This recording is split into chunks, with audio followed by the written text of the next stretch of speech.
I wrote this on the 3rd of June, 2014. And when did you have it notarized? On the 6th of June, 2014. Is there any other groups that helped with getting the environment re-cleaned up and the people protected properly in the last 4 years? Other than HELPA, no. HELPA was the first. Michigan Cats is a relatively new environmental group that's popped up. Fall of 2010, I was along the Kalamazoo River behind Kimball Pines, watching the employees working. The time was 3 a.m. I was on the opposite side of the river, hiding behind some bushes, trying to remain hidden. They had a massive spotlight and a bulldozer and were working in a group of a dozen or so. As I was watching them perform their work duties, they heard me moving the bushes as I was trying to get a better look. Yelling ensued as they proceeded to run the river bank to their boats and come across the river. I was in shock that they would even care that I was watching. The fact that they came across the river for me intimidated me greatly and struck fear and panic into my mind. I don't know why, but what I did know was that I didn't feel safe and that I should leave. So I started running away from the area. I could hear them chasing me for the first 5 minutes I was running. After that, I felt like I had successfully evaded their capture. I didn't know if they were going to beat me up or kill me, but I do know that they did not want me there. It was the next morning that off of Facebook I contacted John Bolenbaugh, the whistleblower, and later that afternoon he came out and wanted me to show him the area. I also provided a video interview recalling the events. What if they thought I was John Bolenbaugh and that's why they were trying to catch me, thinking I was him? John expressed that he felt unsafe going to the river alone, so he asked me if I would join him in investigating the tar sand oil cover-up.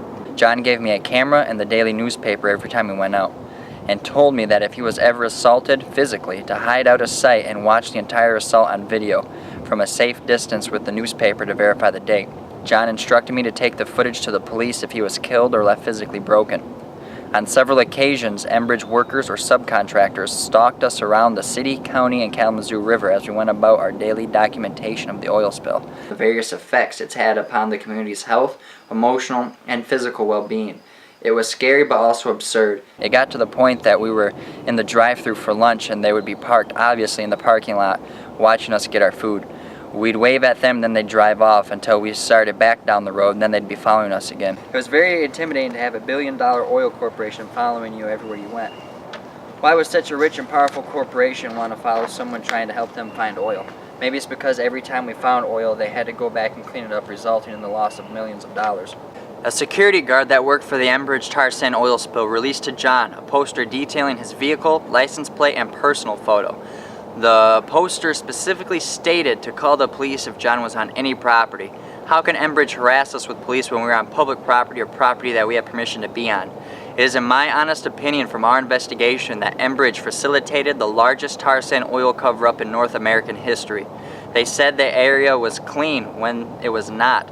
They lied about the evacuation procedures and distances. They lied about the air quality reports. They lied about the water testing reports. They lied about harassing John. They lied about the type of oil that was spilled. They lied about the toxicity of the tar sand oil. They lied about the day and time the pipe ruptured. They harassed and intimidated local residents. They lied about how many fish and animals died. They lied about the river being restored for recreational use, and they lied about the fish being safe and edible.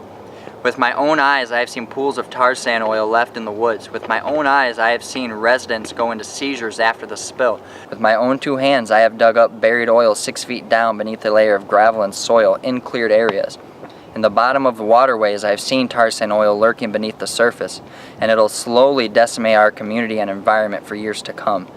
The spill has not been cleaned up as good or better than what was promised by Enbridge President Pat Daniels and staff. Such lies are unacceptable from a corporation that holds so much responsibility to the environment and the population. And I would recommend that all current business Enbridge does in the United States of America be thoroughly investigated by a congressional hearing, and all future business be suspended and revoked. Their character as a reputable and honest corporation has been rendered unethical and unsatisfactory. Signed, Tyler Phares, concerned citizen and National Park Security Guard. Why should people believe you about what you just said? I think people should believe me because I lived in the community when the spill happened. I was a part of the spill for the past 3 or 4 years now, and I'm an honest person. I mean, if you knew me, you would know I wasn't lying, but people watching this, I guess, won't know me, and I guess just have to take me at face value. Tyler, so why did you help me? Why did I help you? Yeah, why did you help me for the last several years? Anytime I asked you to, you were there for me. Why? Well, I helped you, one, because what Enbridge did to our community and our local environment was unacceptable. The fact they were covering it up and burying it is unacceptable. And you were the only person standing up to them and trying to do what was right. So I felt like I had a moral obligation to help you. Why do you think I was the only one out of 2,500 workers? Nobody bites the hand that feeds. Why did I bite the hand that feeds? You've had 4 years to get to know me and find out what kind of person I am. Why do you think I did it? I think you did it because you have a superior moral compass to most of the people that you worked with. You saw something wrong, and instead of just blindly following orders, you did something about it. You said it was wrong, you knew it was wrong, you felt it was wrong, and you couldn't go through with it.